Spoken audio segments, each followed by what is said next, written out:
Hi, it's Fias Tarot. Okay, so tingnan natin all signs yung kanilang emosyon ngayong week pagdating sa'yo. Okay, so syempre, before tayo mag-start, kung hindi ka pa nakakapag-subscribe, please do subscribe and hit the notification bell para lagi po tayo maging updated sa mga mangyayari pa lang. Okay, and yes, don't forget na mag-follow sa atin pong FB page. And kung meron pong tanong pagdating sa private reading, you can message me sa akin pong FB page for more info. Okay? So, that is Fias Tarot. Oo. So, okay.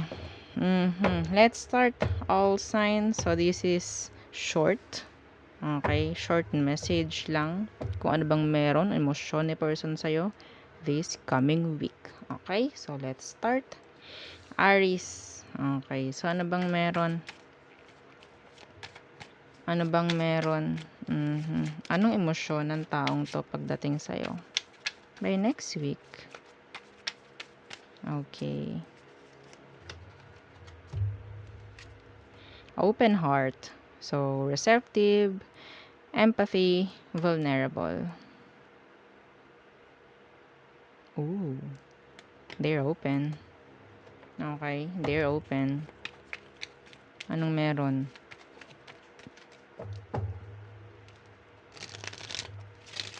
Some of them open pero walang gagawin. Strength in reverse. The Fool. Oh, yes. Oo. So, nagiging careful, okay? Yeah, nagiging careful. Some of them kasi, they're like open, emotionally, sa message, ganyan. Yeah, in general, they're open pagdating sa'yo, pero hindi sila yung gagawa ng first move.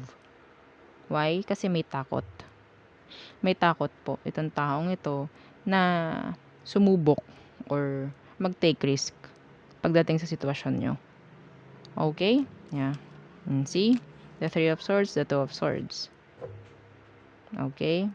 Lalo na yung iba rito kung meron ka ng iba. Someone else. Or may nababalitaan itong taong to na meron ka ng kinukunikan na iba. Yeah, hindi to para maging ano sa'yo. Pero they're open. Okay? So, there. Okay, next. Yeah, ganun lang kabilis. Next is Taurus. Okay, so Taurus. Ano ba ang emosyon ng taong to sa'yo by next week? Okay. Spying. Social network information ways. Spying. Okay. So, nandiyan na naman tayo sa spying, no? Sa stalking, yan. Oo, may maririnig na naman ako dyan. Naka-block na po ako. Paano po ako ma-stalk? Paano po ako ma-spy? So, ibig sabihin, kung binlock ka, 'di ba? Hindi mo rin siya nakikita, 'di ba? Pero ano bang ginagawa mo ngayon? You're watching, 'di ba? So, anong pinapanood mo dito? Yung energy ng person. So, ano bang tawag doon? Anong tawag doon? 'Di ba pag stalk? 'Di ba pag spy? Okay? So, wag nating gagawing dahilan yung black na yan. Ha? Para hindi niya malaman kung ano talagang meron. Okay? Kung ano talaga ang meron. Gagawa at gagawa ng paraan itong taong to. Mas-stalk ka lang. Okay? Kung ikaw ang nag-block. Kung ikaw ang nag-block pero nandito ka rin. Nandito ka pa rin. Gusto mo ring malaman kung anong meron sa kanya. 'Di ba? That's stalking. Another way of stalking. Ang panonood ng tarot. Ha? Okay? So, why spying?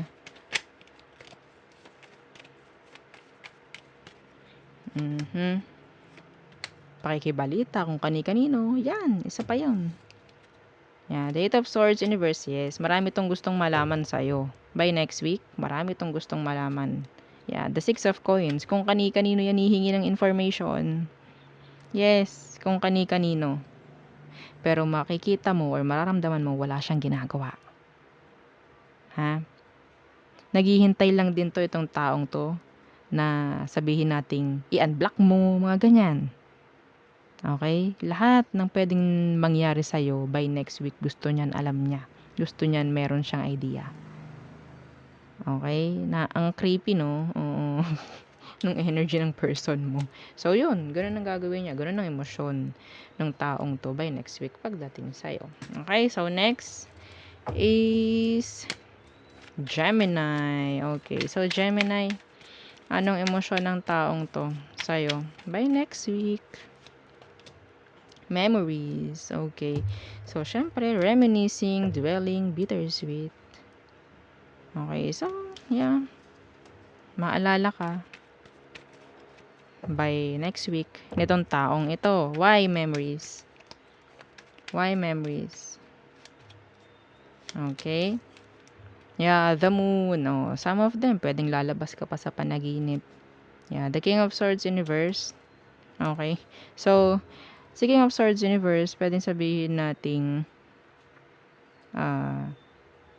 may sabihin natin may pagloloko, may paggagawa ng hindi mapapansin mo, may something na parang odd. Okay, odd sa kilos ng taong 'to. Puwedeng may mababalitaan ka, ganyan, ganito. Okay, like puwedeng may malalaman ka from other people like, "Hoy, itong si ano," 'yan, mga ganyan. Kasi puwedeng nagsasabi rin siya, okay, naglalabas siya ng mga message, nakikipag-usap siya kung kanino tapos I think, mag-i-spread, okay. So, puwedeng may malaman kang ganito by next week from other people na iniisip ka niya na minsan madudulas 'no, yung pangalan mo mababanggit niya, mga gano'n. Okay, so yeah, they thinking of you. Okay. May pag-iisip sa'yo itong taong 'to sa'yo by next week. Yun lang, okay? So there, next is andiyan na naman yung aso namin, nagdadrama na naman siya. Okay, Cancer. Anong emosyon ng taong 'tong iniisip mo ngayon by next week pagdating sa'yo, Cancer? Okay. Twin flames, mirroring, shared feelings, reflection.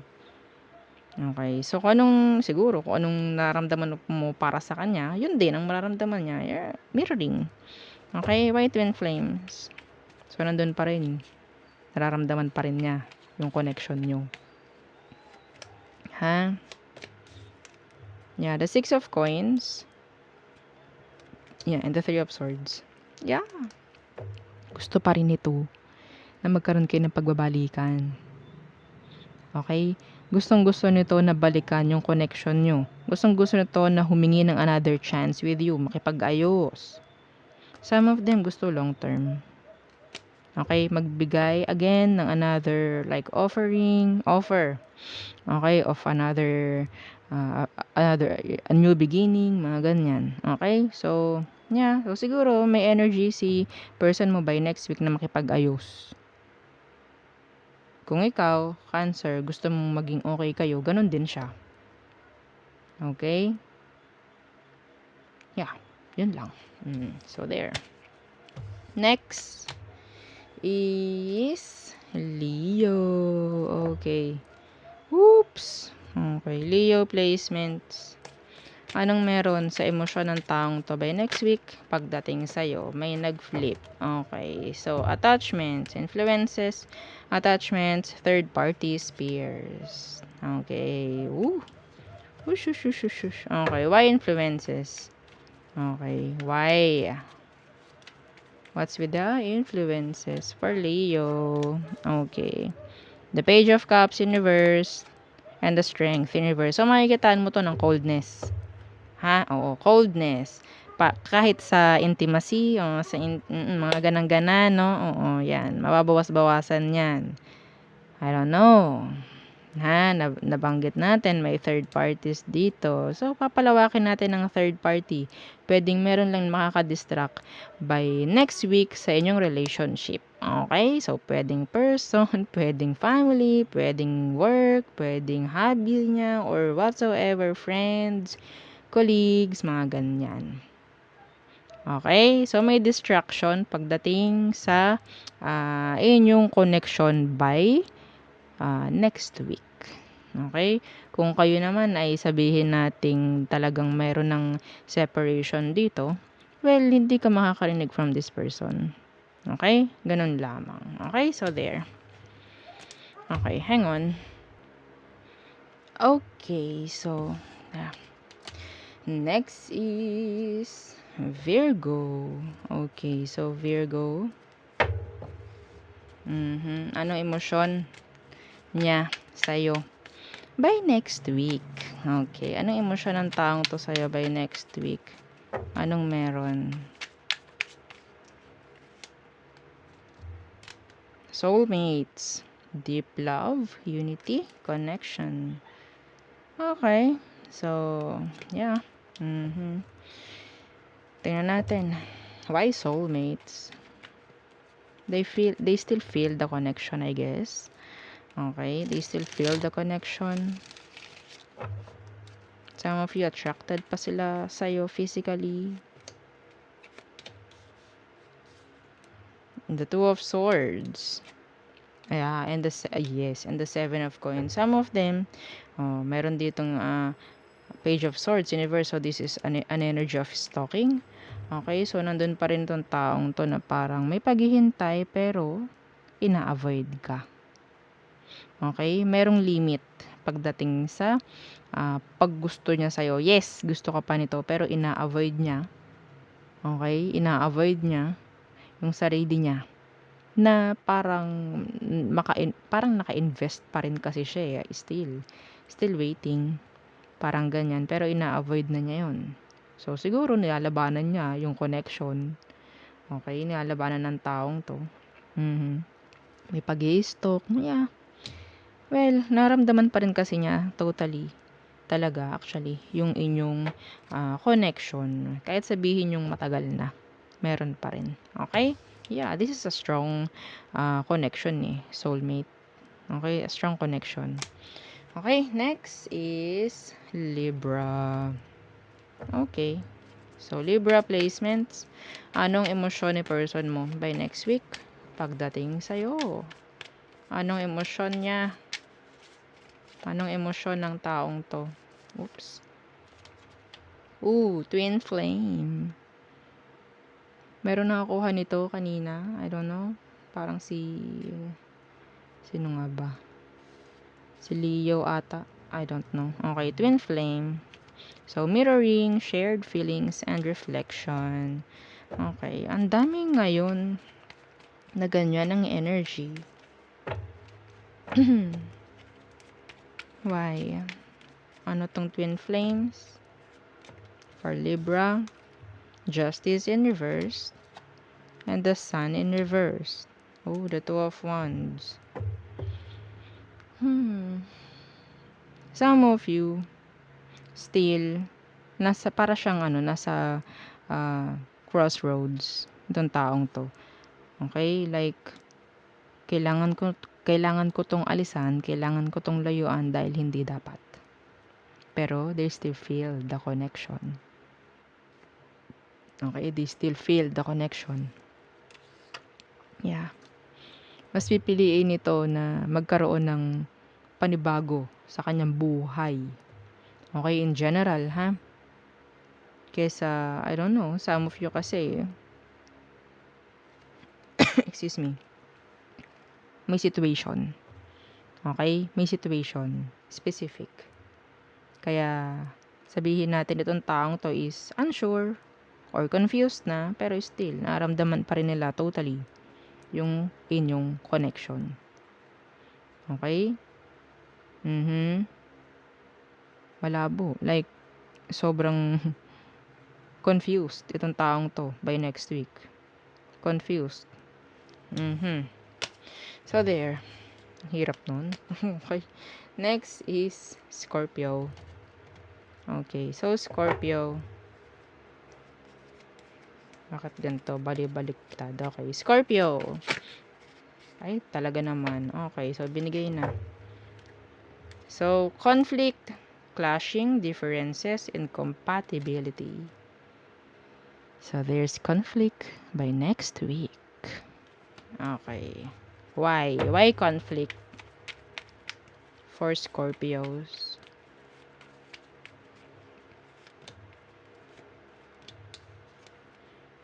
The King of Swords in reverse. Yeah, and the Five of Cups. Someone, pwedeng magkaroon ng arguments, okay, through messages, through words, okay? Yeah. Parang, yeah, magkakaroon dito ng parang regrets, if ever. Okay, may makakapagbitaw ng salita, ganyan, itong taong ito. Kung nangyari na yon, may regrets itong taong to. Kung mangyari man, may magkakaroon ng regrets itong taong to. Pero yun nga, kung nasabi na dati pa, may regrets pa rin siya. Okay? Like, may pagsisisi na nangyayari sa taong to kung bakit niya yun kung bakit niya yun binitawan, yung mga salitang hindi naman dapat. Mga ganyan. Specific yun. Ha? Okay, so, yeah. So, conflict. Well, some of them, sinisisi nga yung sarili. This is sad. Oh no. Okay. Oops. Yan. Okay, next is Sagittarius. Okay, so Sag, ano ang emosyon ni person mo sa'yo by next week? Person na iniisip mo, anong emosyon niya by next week sa'yo, Sagittarius? Conflicted. Kanina conflict, ngayon conflicted. My goodness. Oh, decisions, hot and cold, multiple choice. Okay. So, why conflicted? So, pwede kang may mapansin sa taong to, hot and cold, yan. Indecisive, mga ganyan. Okay? The Page of Wands and the Ten of Wands in reverse. Okay. So, I think some of you, may energy rito na pwede kasing may gusto siyang gawin.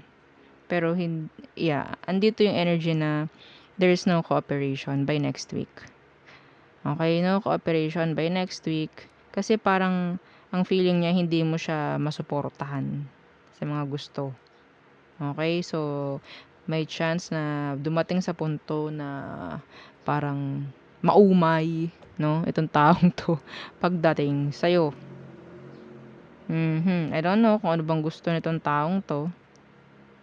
Okay, or sabihin natin may mga responsibility na uunahin itong taong ito. Well, hindi niya alam kung papaano, kung anong uunahin. Kaya siya conflicted. Okay? May mga sitwasyon na dapat niyang unahin pero yung relationship ninyo is parang okay, hindi, parang pangalawa muna to. Kanya-kanya po, ha? Okay, this is general. Okay, so there. Naku, masyadong madrama ata by next week. Oh no, all signs. Okay, so next is Capricorn. Capricorn, ano ang emosyon ni person mo sa'yo by next week? Okay.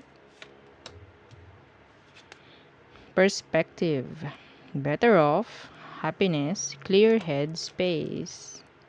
Okay. So, itong taong to, I guess, mas gusto niya na hindi kayo mag-uusap. Better off. Oh, no? So, I guess, this is like an energy of healing. Okay? Healing. Mas gusto niya nang walang isipin. Parang ganyan. Okay? One more. Perspective.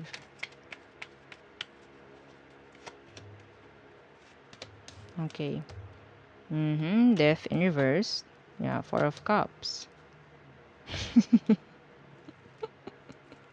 Natawa ako sa energy. Wait lang, oo. Wait lang. So, kasi itong taong 'to, kahit sabihin natin, "Oo, ganito, gusto ko maging okey na ako." Pero nandun pa rin yung pagtatanong niya, like, "Tama kaya yung gagawin kong 'to? Tama kaya yung ginagawa ko? Magiging okey kaya ako?" Parang ganyan. Okey? So, natawa. Yeah.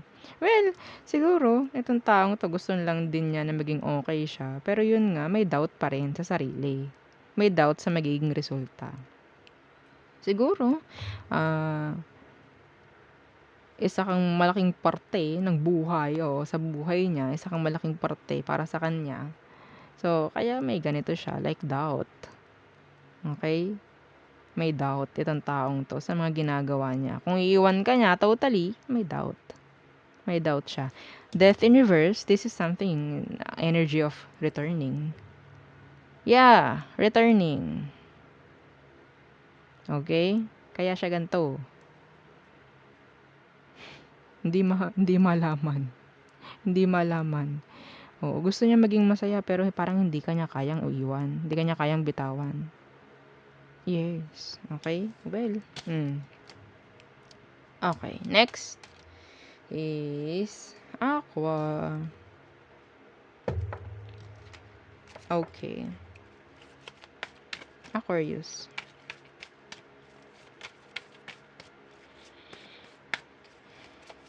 Oops. Oops. Okay. Aqua. Stress. Why? Turbulence, tension, arguments. So there's stress. By next week. Why? Why stress? I-stressin mo na naman itong person mo, Aqua. Anong meron? Anong meron? Why stress? Oh, the star in reverse. Oh, this is your energy. Eto ha, Aqua. Some of you pwedeng tatalikuran mo to eh. Or sabihin natin hindi mo na pinagpapapansin. Kaya ganito. Ano na kayang meron kay Aquarius? Oo, gusto kong may malaman sa kanya eh, kaso ano bang mangyayari ba? Wala akong magawa, parang ganyan. So na-stress. Yeah, the Four of Cups. Stress nga. Stress nga itong malala. Stress malala ang person. Oo. What? Aquarius. Kausapin mo. Hindi, wag. Huwag mo kakausapin, tinitingnan lang natin yung emosyon niya. Okay, so para sa kanya, you're the one that got away. Yun, oo. You're the one that got away. Sino nga bang hindi may stress kung ang tingin sa'yo, you're the one. Pero nilayuan. The one na nilayuan, no? Diba? Oh. The Two of Cups. Ay sad. Okay. Well, may stress talaga itong taong ito. Well, tapos no. Okay. Sakit na lalamunan ko, Pisces. Enough na muna. De joke lang. Pisces. Okay. Ano bang emosyon ni person mo by next week pagdating sa'yo? Pisces. Okay. Shallow. Hollow. Empty. Boredom. Why? I don't know. Okay. They feel empty. They feel bored. Okay. Why?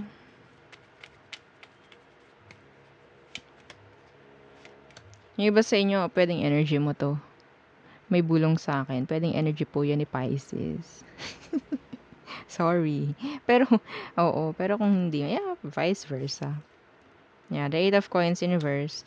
Yeah, in general, itong taong to talagang bored lang, walang feel na umeffort or gumawa, mga ganyan. Tamad na tamad. Yeah, the Eight of Swords in reverse. The Hermit.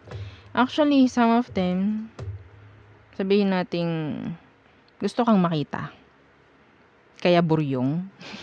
Gusto kang makita, kaya sabihin nating moody.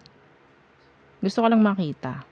Alam niyo yun, minsan, kapag malungkot yung isang tao, may namimiss. Oo, totoo yun. Kaya suddenly, bigla lang malulungkot or magiging moody. Meron lang silang namimiss. Parang ganito siya. By next week. Okay. So, there. Yun ang ating reading for all signs. So, thank you. Bye!